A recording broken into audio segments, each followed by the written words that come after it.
Earlier at the Palace of Astral, I introduced these guests from the Astral Express to you, Elder Huaiyan. But with all the people around, we only exchanged pleasantries. Now, I'd like to officially introduce them to you. These three braved great dangers, accompanying me to perilous places, defeating the chief culprit Vantilia, and uncovering the conspiracies of the disciples of Sanctus Medicus. If you wish to know more, please, feel free to ask us. Well, I skimmed through the reports about the Arbor's rebirth from the Master Diviner Hu Xuan.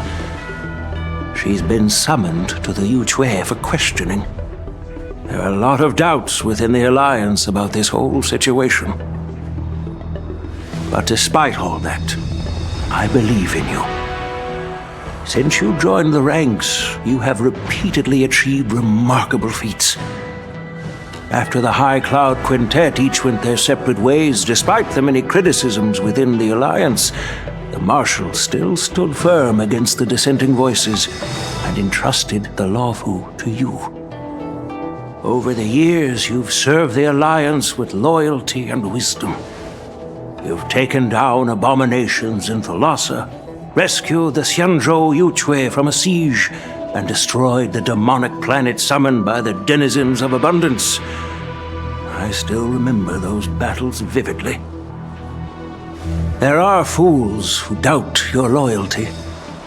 They're happy to see the Divine Foresight fail because it gives them some kind of sick satisfaction. They haven't achieved anything of their own, so they feed off the failures of others. But I've seen enough failures in my time, and I want to believe that your loyalty has never wavered. So, General Fei Xiao of the Yaoqing is the only one investigating the Ambrosial Arbor crisis on behalf of the Alliance? No. I am too. This old man's words always catch me off guard. The Marshal ordered me to come to the Xianzhou Luofu, but the document only says, attend the war dance and listen to Fei Xiao's questioning. No need for that.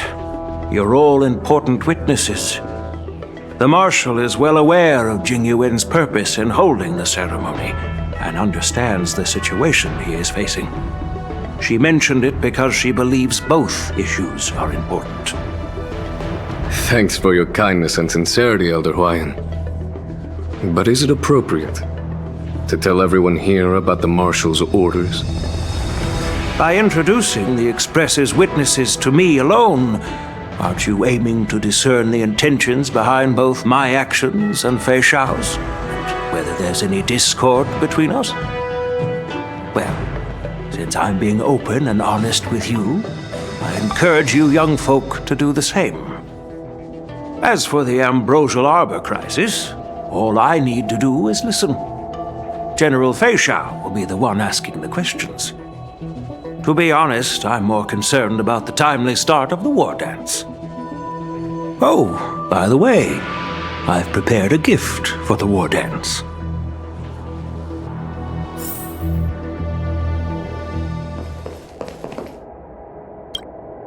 Yes, it's this case right here.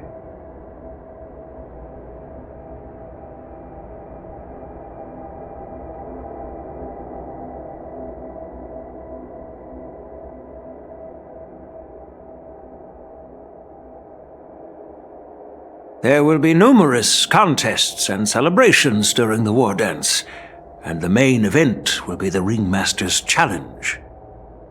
The host will dispatch a skilled warrior to take on challengers from all over the cosmos, showcasing the excellent martial arts of the Xianzhou Luofu. When you mentioned that the Astral Express would be attending the ceremony, I thought the High Elder of the Luofu would be the Ringmaster. You humor me, Elder Huaiyan. The healer lady is just a young lady who knows nothing about martial arts. How can I assign her as the ringmaster? I'm no match to you when it comes to joking. What's this box for? Why don't you open it, General Huaiyan? This sword case is intended for the War Dance's award. It's empty now, but in a few days, a precious sword will be delivered and stored inside. I don't mean to boast about our skills, but this sword represents the pinnacle of the Zhuming's craftsmanship.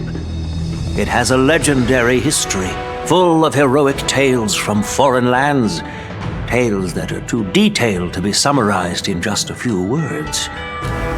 Since the delegation delivering the sword hasn't arrived yet, I'll just leave the case here for now. I've been wondering who would be worthy of such a sword. And then it hit me. I can award it to the champion of the Ringmaster's Challenge. The ceremony's champion is sure to be a perfect match for the sword. Moreover, I hear that Yanqing is an excellent swordmaster, and that he will be representing the Lawfu as the Ringmaster, so it seems like a perfect gift for him. Thank you for your generosity, Elder Huaiyan. If you want to give me a sword, just say the word, Grandpa. No need to beat around the bush.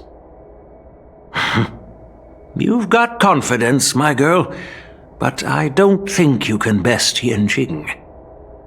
I know you're all about swords, Miss Yunli. It's just a shame that it's the sword that ultimately chooses its rightful master. Yeah, and even if someone gets their hands on such a precious sword, it'll probably end up in someone else's. The outcome of our duel at the Alchemy Commission is still up in the air. Since you're interested, why don't you represent the Xianzhou Alliance and challenge me in the ring? That's exactly what I had in mind. Nobody knows who's gonna come out on top. It could be me, could be someone else. It'll probably be me. But whatever happens, it won't be him.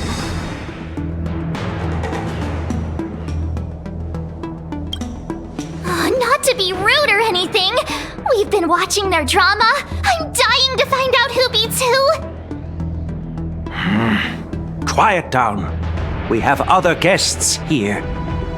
I've prepared this sword to add some excitement to the ceremony, not to have you two squabble. It's not a good look for the Alliance. While you both seem confident that you'll win, you need to remember there can only be one winner and one loser in the ring, which could lead to hard feelings. Naturally, I have an idea. We don't know who the winner will be, and it might not be either of you. But if you're eyeing that prize, you'll need to work together. I want you to take on an apprentice who will take part in the war dance and win at least one match. How does that make sense? In my humble opinion, while a Cloud Knight is commendable by securing victories, it's even more so to pass on your skills and spread the way of swordplay. I'd be greatly pleased if this apprentice could represent the Express in the war dance by displaying their Cloud Knight flair and prowess. Well, Elder Huaiyan's idea is quite interesting. Imparting swordplay skills requires teamwork, and both the winner and the loser will learn a valuable lesson regardless of the outcome. The question is, whom should the two of them take as an apprentice?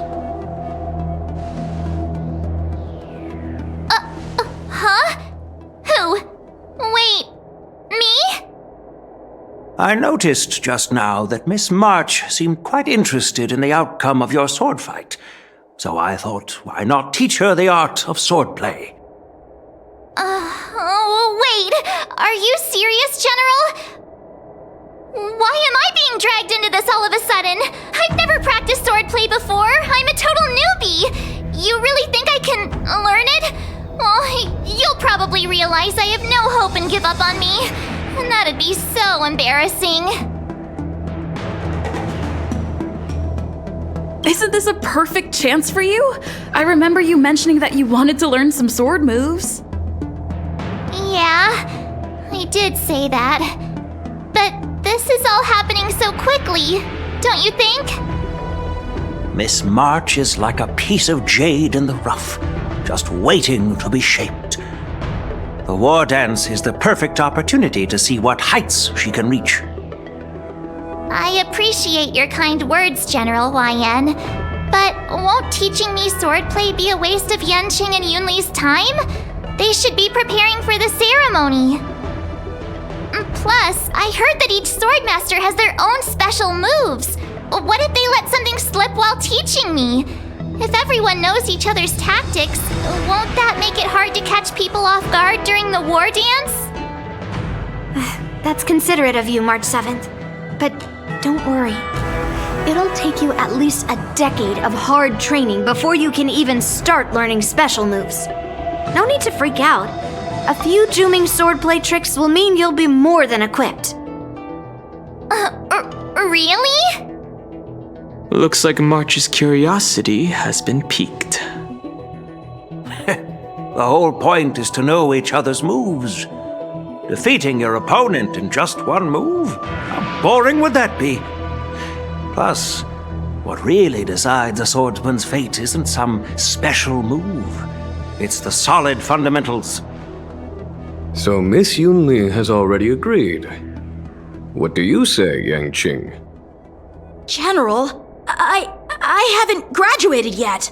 How can I be qualified to teach swordplay to others? So you're admitting your defeat, huh? If you're not even confident to teach, why don't you let me be the ringmaster instead? Yanqing, teaching an apprentice is also a way of honing your own skills and gaining insights. You've been an apprentice for years. It's about time you looked at swordplay from another perspective. I see, General. Then count me in. Now that Yanqing has agreed too, it all comes down to Miss March giving her nod. It's up to you to make the final decision, March.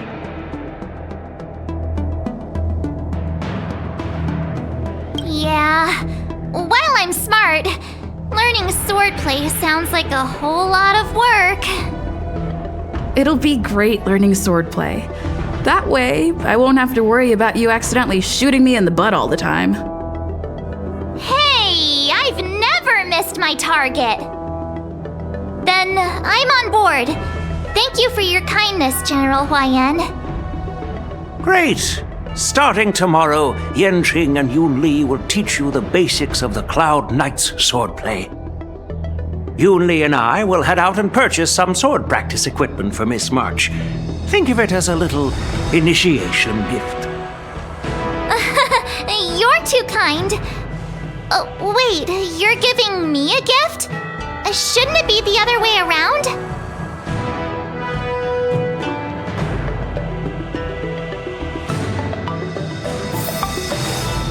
General Huaiyan's gone. Wait, why does something feel off about what we talked about?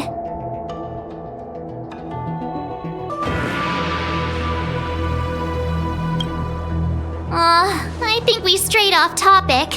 How did things even get to this point? Yeah, I brought you here because the General said he had some important matters to discuss. But how in the world did Yun Li and I suddenly become Miss March's swordplay mentors?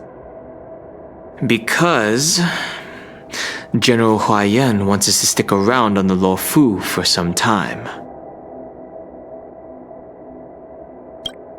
But from his point of view, we're no different from all the other tourists who may leave at any time.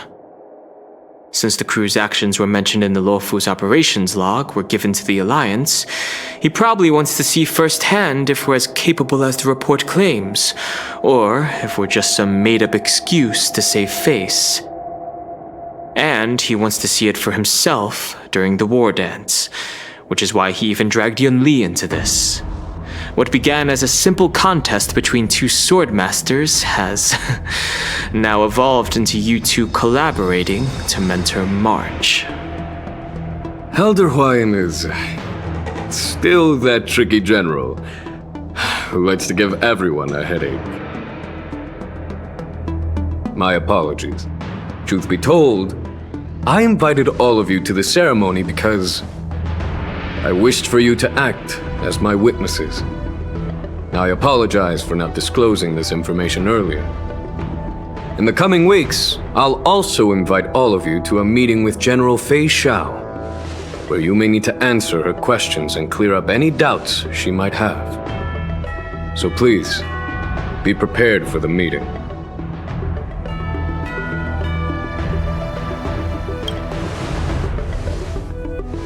Don't worry, General. No matter what happens, I'm prepared to stay here as the Express's witness and answer any questions. Thank you, everyone. General, I know there isn't much I can do to share your burden, but... As the Lawfu Ringmaster, I won't let anyone defeat me in the war dance. I know.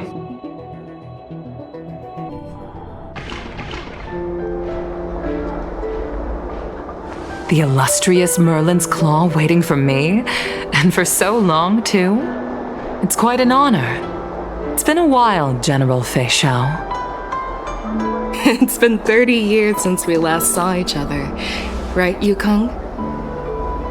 Yes. Back then, you were the vanguard of the Yaoqing's Verdant Knights, and I was a pilot of the Lawfu's Rainbow Orbit fleet. Who would have thought that upon meeting again, you'd be a general, and I'd have given up flying? It really does feel like a lifetime ago. Well, I wouldn't say I haven't seen you in 30 years. After all, your great victories are announced through the Yellow Bell resonance system every day. So I'm well aware of your great feats. How's your health holding up? Still stable, I suppose. Do you still remember the medic who saved me in battle? That healer with the odd name and peculiar temperament. What was his name again? Was it Pichu? Or Kachio? Jiao Cho. He's been my retainer and personal healer, delegated by the Alchemy Commission from the Xianzhou Yaoqing. Over the years, he's dedicated himself to managing my condition. It's thanks to him that I'm still in good health today. Given my background, I'm happy to have made it this far. I'm relieved to know that you're safe and sound. Well then, since you and Elder Huaiyan are here, I imagine you must have received orders from the Marshal? As your friend, may I ask how the Alliance intends to punish the General of the Lawfu? The Arbor's rebirth has frightened the elders who lurk behind the scenes. They fear the resurgence of abominations, much like what happened 30 years ago. Although the report from the Lawfu explained all the details, we don't know if the Ruin Legion really invaded, or how exactly the Stellaron Hunters and the Astral Express became involved. This puzzle has many missing pieces. As you know, the fugitive Jing Liu, who mysteriously disappeared many years ago, has resurfaced. This time, she has brought along an outworlder and a coffin, claiming to offer the Marshal a method to fight against the Eons. The Lawfu Preceptor has also leveled accusations against Jing Yuan for neglecting the Alliance's principles. She asserts that Jing Yuan enabled the exiled Imbibiter Lunae to re-enter the Lawfu, thereby unlocking the lunarescent depths within Scale Gorge Waterscape, which in turn disrupted the Vidyadhara's dutiful watch over the Ambrosial Arbor. It is for these reasons that I have come here to the Lawfu today. Well, duty calls. Perhaps I shouldn't have mentioned all of this to an uninvolved person, but since we once fought together, I didn't want to keep you in the dark. Perhaps pretending you didn't hear any of this would be for the best. I understand. I'm sorry. I was out of line. I know I shouldn't be defending General Jing Yuan right now, but... well, you know how I am. The Law Fu has enjoyed centuries of stability since the end of the sedition of Imbibitor Lunae, much of which can be attributed to General Jing Yuan's masterful strategizing. Unfortunately, for long-life species, enduring through the ages always culminates in a failure that undoes all previous achievements, a moment that our adversaries relish. That's true. And that's why I'm also here for another purpose. To visit Hulei. Hulei? You mean that Hulei? The Borisin warhead? The same Hulei who has been imprisoned in the shackling prison for over 7 centuries? The nemesis of the Foxians who will never be forgiven and shall be imprisoned until the end of the cosmos. I can't quite remember the exact wording, but yes, the very same Hulei. Usually, only emissaries from the Xianzhou Yaoqing Skyfaring Commission visit him once every century. Why do you have to visit him now, of all times? The Foxians and the Alliance made a pact to combat the abominations, aiming to achieve justice and free their kin. That werewolf monster is to be forever imprisoned in the dark recesses of the shackling prison, facing unending retribution. Given the situation on the Luofu, those on the Yaoqing are concerned about Hulei's imprisonment. I'm afraid that the routine visit every century is no longer sufficient to ease their concerns. That's why I was sent here, to reassure them. It's all bad news. Well, not everything. There might be a silver lining. Oh, by the way, I found some clues about the thing you asked for. Tell me more. The Verdant Knights followed the route you mentioned and discovered the wreckage of the Whistling Flame ship. Unfortunately, there were no survivors and no cargo. However, someone had already been on the scene before we arrived. Our people? Or someone from the IPC? No, neither. Yukong, have you heard of a person named Ron Mei?